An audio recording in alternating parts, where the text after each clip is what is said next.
大家好，全球的 Pi Network 先锋们，想必大家都知道咱们的 Pi Network 是基于 Stellar 协议开发的吧？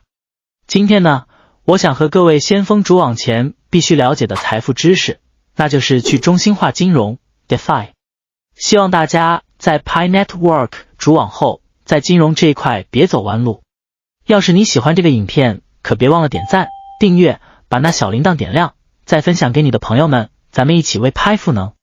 第一，什么是去中心化金融 DeFi？ 一、DeFi 的基本概念。去中心化金融 DeFi 呢，简单来说就是建立在区块链网络上的金融应用生态系统。更具体点，它的目标是创建那种开源、不需要许可，而且透明的金融服务生态。啥意思呢？就是每个人都能使用，根本不用什么中央机构来授权运营。咱们用户啊，可以完全自己掌控资产，还能通过点对点 C2C 和去中心化应用程序 DApp 跟这个生态系统打交道呢。二、DeFi 的起源与发展。最开始啊， DeFi 是从以太坊起源的。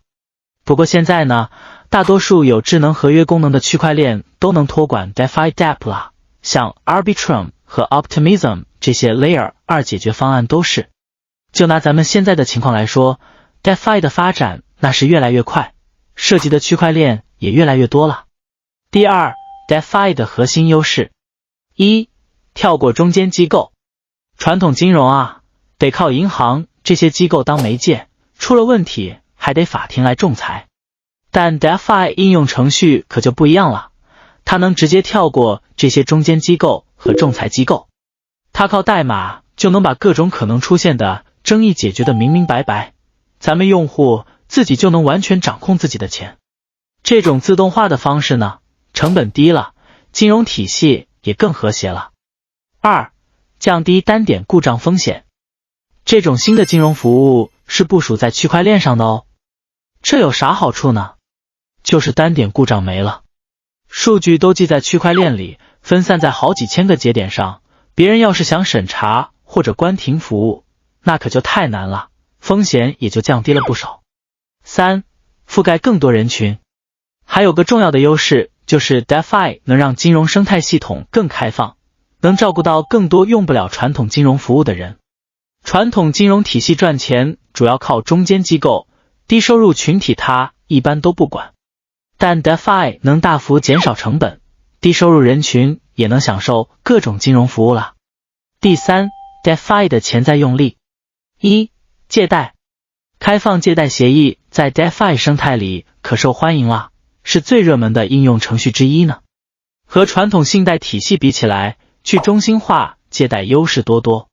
比如说，交易能马上结算，不用搞什么信用审查，还能抵押数字资产。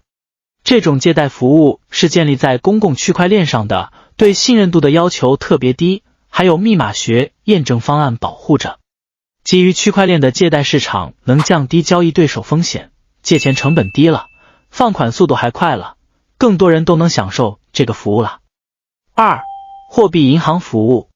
DeFi 是金融应用程序吗？货币银行服务就是个典型例子，这里面包括发行稳定币、抵押贷款和保险。随着区块链产业越来越成熟，稳定币的创建也越来越受关注。稳定币资产一般是和现实世界资产挂钩的，数字化转账就相对容易多了。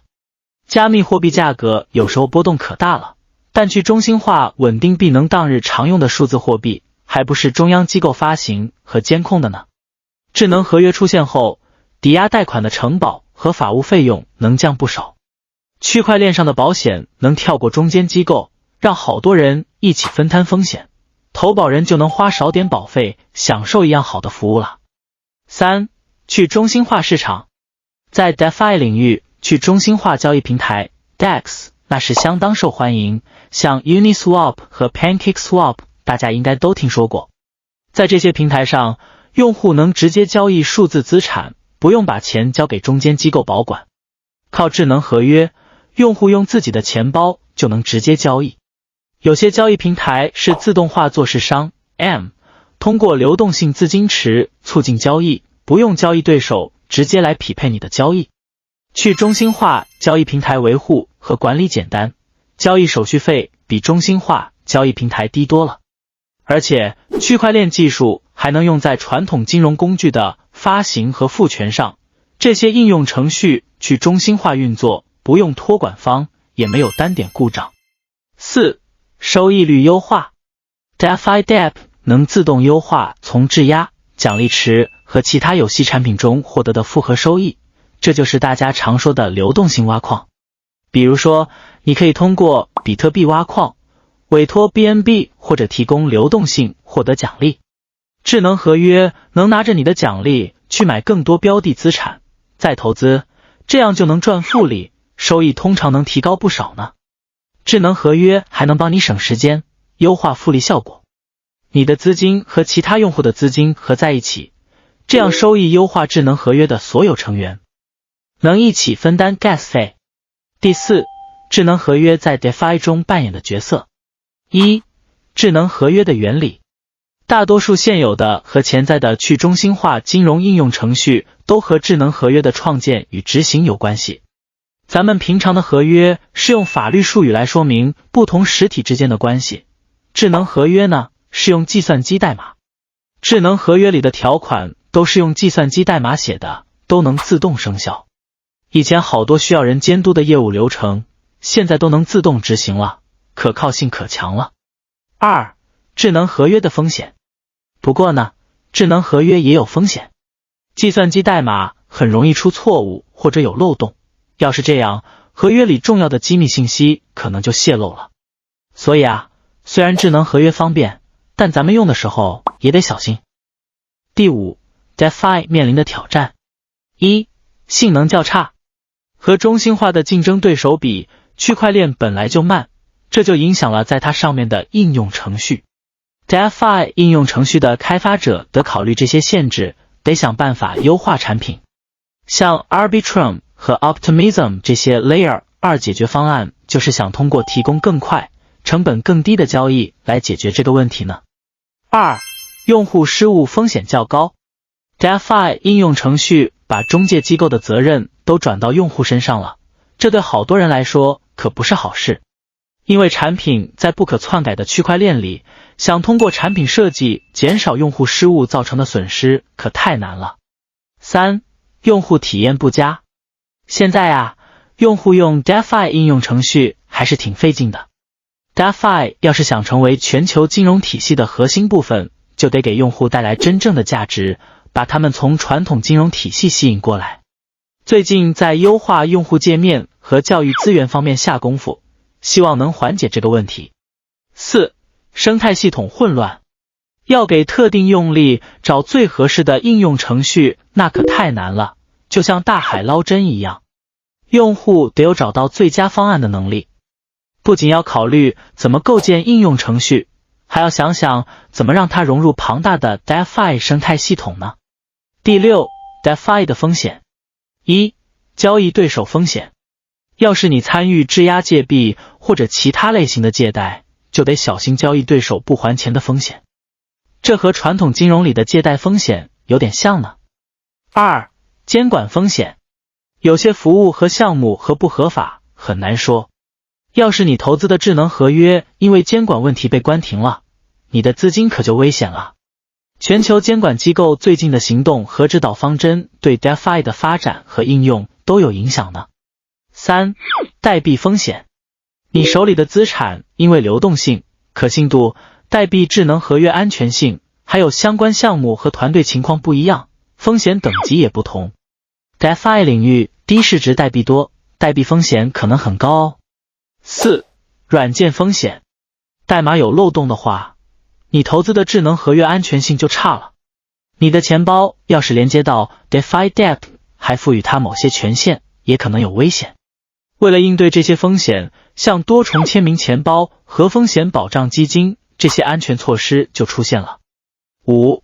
无偿损失。在流动性资金池里质押的时候，如果代币价值和投入时的价格比率不一样了，你提取资金的时候可能就会损失一部分投入池里的代币。第7，参与 DeFi 项目。1. 选择合适的区块链。以前以太坊是 DeFi 的主要阵地，不过现在好多区块链都有不错的 DeFi 生态系统啦，像 BNB Chain、Solana、Polkadot、Avalanche， 还有以太坊上的 Layer 2解决方案，这些有智能合约功能的网络都是热门选择呢。2. 调研项目。要找到可靠的项目和 DeFi 协议得花不少功夫调研呢。在线论坛、通讯工具和网站都能帮咱们发现新机会，但是可一定要谨慎对待这些信息啊，得时刻警惕，仔细核查项目的安全性。3. 准备工作。要是想用 DeFi DApp， 得准备好2样东西，一个是兼容的钱包、浏览器插件钱包，比如 MetaMask， 或者手机钱包，比如 Trust Wallet 都行，但是托管钱包，用户自己不拿私钥的那种，一般不能连接到 DApp。 另一个就是加密资产啦，这不用说大家也知道，可能还得准备多种资产呢。比如说你想用基于以太坊的 DApp， 得准备 F 来付 Gas 费，还得准备另一种代币来付使用服务的钱。第8 DeFi 对比传统金融 TradFi 和中心化金融 CeFi 以及开放银行。1. DeFi 与 TradFi。 DeFi 是开放的金融系统，只要能上网就能加入，和依赖中心化机构和监管机构的传统金融差别可大了。不过现在 DeFi 和传统金融的交互越来越多了，银行和金融机构都开始研究 DeFi 协议，想把2个系统的优势结合起来，搞出个混合模式呢。2. DeFi 与 CeFi。 在加密货币领域，不是所有金融服务都是去中心化的。比如说你在币安这样的中心化交易平台质押，就得把代币交给平台保管，得信任这个中心化实体。DeFi 和 CeFi 提供的服务大部分是一样的，平台也差不多，都是通过用户能直接访问的平台提供服务。CeFi 代替用户承担了管理 DeFi 投资的复杂程序，还能给存款提供额外担保。这2个没有绝对的好坏，就看用户自己的想法和需求了。3. DeFi 与开放银行。开放银行是银行系统通过应用程序接口 API 给第三方金融服务供应商授权，让他们能安全存取金融数据，这样银行和非银行金融机构能把账户和数据关联起来，能在传统金融体系里搞出创新产品和服务。但 DeFi 提出的新金融体系是完全独立于现有架构之外的，有时候也叫开放金融。开放银行能从多个银行和机构获取数据，在一个应用程序里管理传统金融工具，而 DeFi 能管理新的金融工具，创造新的交互方式。